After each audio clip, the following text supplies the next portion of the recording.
Hello আমার প্রিয় শিক্ষার্থী বন্ধুরা, পরীক্ষার প্রস্তুতি চ্যানেলে তোমাদের স্বাগত। আশা করি তোমরা সবাই ভালো আছো। বন্ধুরা, তোমরা যারা পশ্চিমবঙ্গে গ্রাম পঞ্চায়েত পরীক্ষাকে টার্গেট করেছো তাদের জন্য আজকের এই ভিডিওটি। আমি এখানে বেশ কিছু গুরুত্বপূর্ণ অনলাইনার কোশ্চেন এনেছি, যেগুলো তোমাদের গ্রাম পঞ্চায়েত পরীক্ষার জন্য খুবই গুরুত্বপূর্ণ হতে চলেছে। তো বন্ধুরা, এক নজরে দেখে নাও কোশ্চেনগুলো। আদি শব্দটির সঠিক বিপরীত শব্দ কোনটি? বন্ধুরা, আদি শব্দটির সঠিক বিপরীত শব্দ হলো অন্ত। পরের প্রশ্ন, যাকে আশ্রয় করে কর্তা ক্রিয়া সম্পাদন করে তাকে কোন কারক বলে? এটা তোমরা নিশ্চয়ই সবাই জানো, কর্মকারক। কর্মকারক কী বা কাকে দিয়ে প্রশ্ন করলে উত্তর পাওয়া যায়?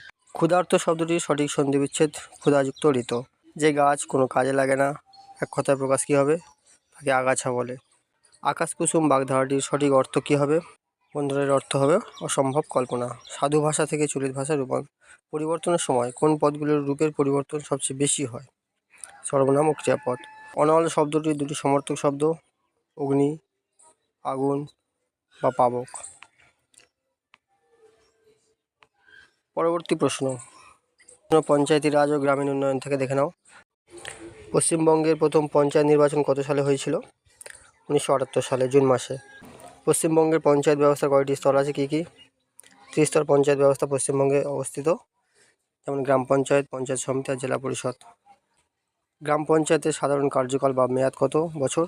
5 বছর। একটি গ্রাম পঞ্চায়েতে সর্বনিম্ন বা সর্বোচ্চ কতজন সদস্য থাকতে পারে? সর্বনিম্ন 5 জন এবং সর্বোচ্চ 30 জন।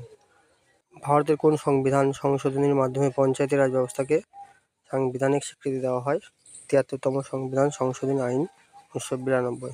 এটি কার্যকর হয়েছিল, মনে রাখবে, 1993 সালে 24 এপ্রিল। পরবর্তী প্রশ্ন, পঞ্চায়েতি রাজ ও গ্রামীণ উন্নয়ন থেকে।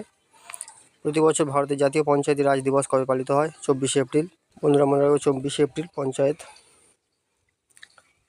আইন কার্যকর হয়েছিল, সেই দিনটাকে জাতীয় পঞ্চায়েতি রাজ দিবস হিসেবে পালন করা হয়। পশ্চিমবঙ্গের কোন জেলায় কোনো জেলা পরিষদ নেই? দার্জিলিং জেলায় কোনো জেলা পরিষদ নেই।